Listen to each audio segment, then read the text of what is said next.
Hi, this is Christian on my channel, and today we will be reviewing my power supply that I just made. So first,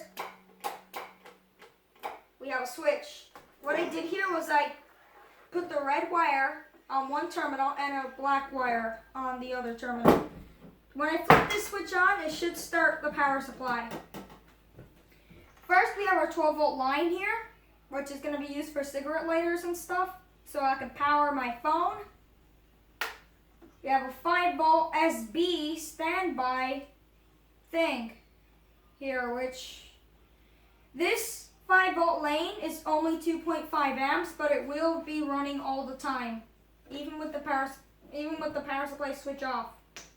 We have a 3.3-volt lane, which I don't know if you noticed, but most of these have a irreversible connector.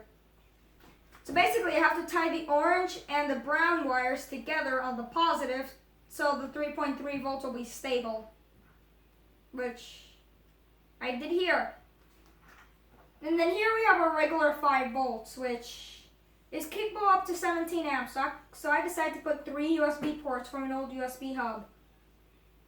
So that way I can charge an iPad, a Samsung, even power an alarm clock. Okay. Here's the nerve-wracking part. Testing my power supply for the first time. Let's see. Smoke test.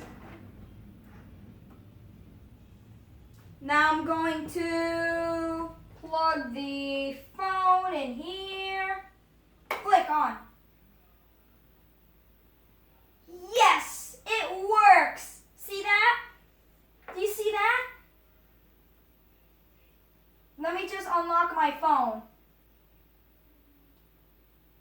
You see that? Cable charging.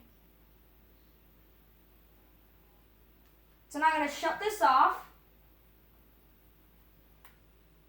You can hear the power supply humming, by the way. Now I'm going to try to charge an iPad.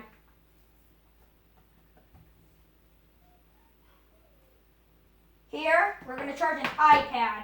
So we're going to plug this in. This is the real test. This into here. And this into here. And listen to the humming. It stops.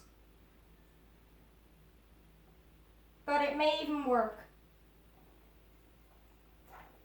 It might be that it's drawing too much current. I don't know. But it doesn't work with that, which is, I find strange.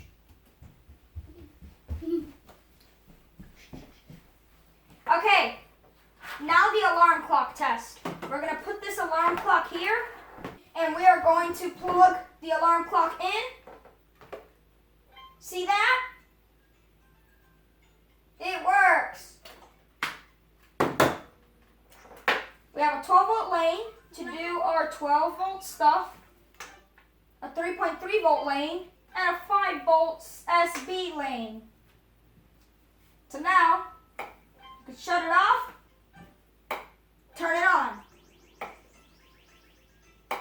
and put a fan on the back. So now, let's see if the test button on this Dell power supply works. We're going to plug this in, and we're going to flip it on. Square. Yes, it does. I'm going to let go of the button. Stops charging. Hi, Dino. How are you? And when I flip it on, charging. For some reason, the iPad won't charge. It could just be a cable, or it could be the iPad drawing too much current. This thing can draw up to 17 amps, so it should work.